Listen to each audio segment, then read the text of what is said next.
Hi guys, what's up? Então eu sou a Carla e estou aqui de novo para a gente falar um pouquinho sobre um assunto que aparece na unidade 7 do FIC Idiomas em Inglês, que é a diferente origem das palavras, né, na língua inglesa, que compõem a língua inglesa. Então é sempre importante a gente lembrar que tudo que tem a ver com a criação de uma língua, né, está diretamente relacionado com a história que esse país, que esse lugar viveu, né, com as relações entre as pessoas, entre os povos, né, e essas relações permitidas então por uma geografia. Bom, com relação então à língua e história, no caso do inglês, a gente retoma o fato de que, bom, a Inglaterra foi o primeiro lugar a falar a língua inglesa, né? Até o nome Inglaterra retoma essa relação de English land, né? England, que seria a terra do inglês. E esse país ele está muito próximo, né, de países como Alemanha e França. Então estabeleceu aí em períodos, né, da nossa história contato no sentido de transações mesmo, né, negociações, compras, comércio com esses dois países.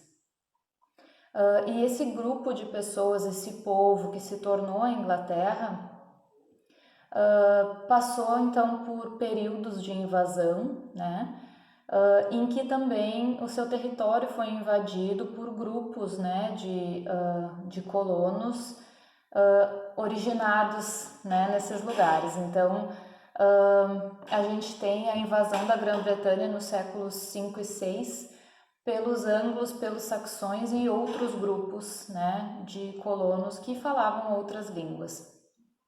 E aí a gente tem também ao longo da história um processo, né, originado na igreja, né, católica, que é esse processo de cristianização dos povos, né. Sempre a gente teve ao longo da história essa relação direta entre a igreja e o poder, a política, e isso acontece em qualquer lugar. Então, o fato da cristianização estar acontecendo nesses territórios acabou difundindo muito as palavras de origem latina também. Bom, em mais ou menos 1620 a gente tem ali um processo de colonização do leste americano. Então, esses povos britânicos eles migram para as Américas para colonizar. E aí a gente tem o estabelecimento das 13 colônias britânicas nas Américas, né, que depois vão se tornar os Estados Unidos da América. Bom, isso é um pouquinho assim da história brevemente contada com muitos saltos, né?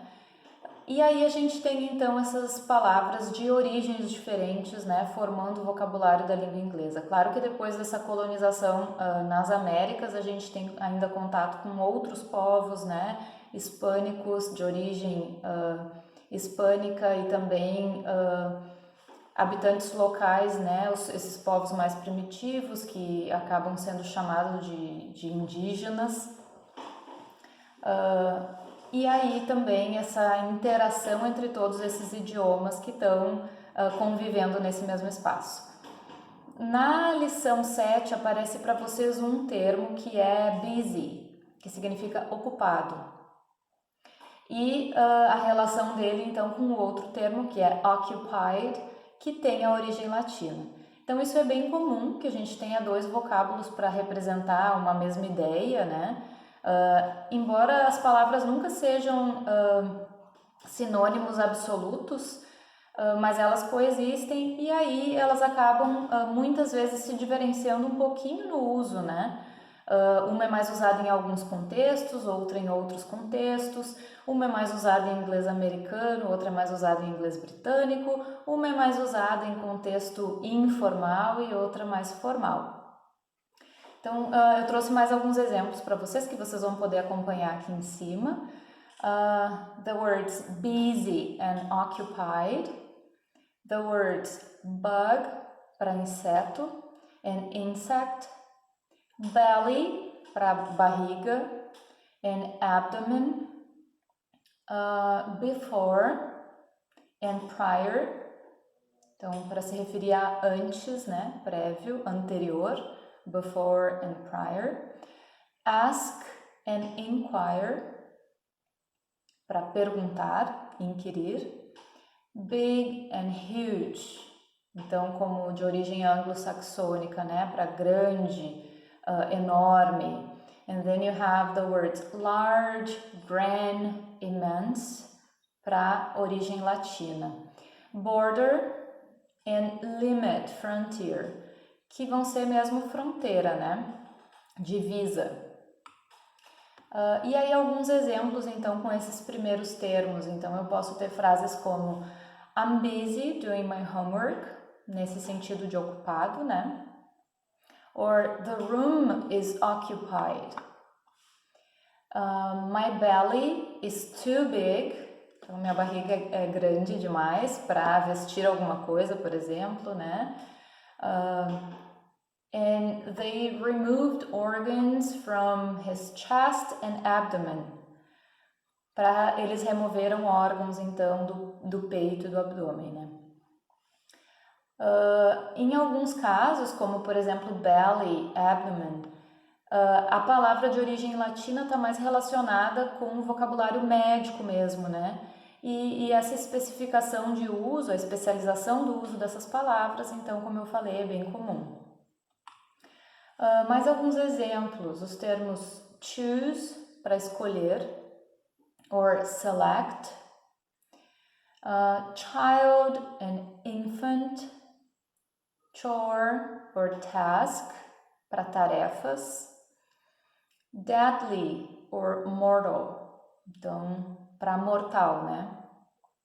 E aí lembrando que como a gente fala português, que é uma língua que tem muitas palavras de origem latina, para nós é sempre mais fácil reconhecer essas palavras e compreender o sentido delas no uso, né? Pela semelhança com a nossa língua, mas não necessariamente elas são as palavras mais utilizadas. E uma dica é que em contexto educacional, acadêmico, é bem mais comum que se use essas palavras de origem latina como um sinônimo de um contexto mais formal, tá? Que é o contexto educacional, um pouquinho diferente do nosso. Fast or quick, para rápido, and rapid, freedom and liberty, start or begin, para começar, and commence. E ainda mais algumas palavras como Eastern or Oriental, drink or beverage, answer, response, birthday or anniversary, way and manner, husband or wife, spouse, and holy or saint. Bom, esses são alguns exemplos, então, de palavras. Vocês vão encontrar muitas outras aí ao longo do caminho e vai ter um momento em que a gente vai falar mais, né, sobre palavras especificamente usadas para o inglês americano ou britânico. Mas por hoje a dica era essa, então pratiquem um pouco, tentem usar essas palavras e se vocês tiverem mais interesse, a gente pode deixar também alguns links para vocês conhecerem um pouco mais da história, né, da criação e da evolução da língua inglesa. Um abraço!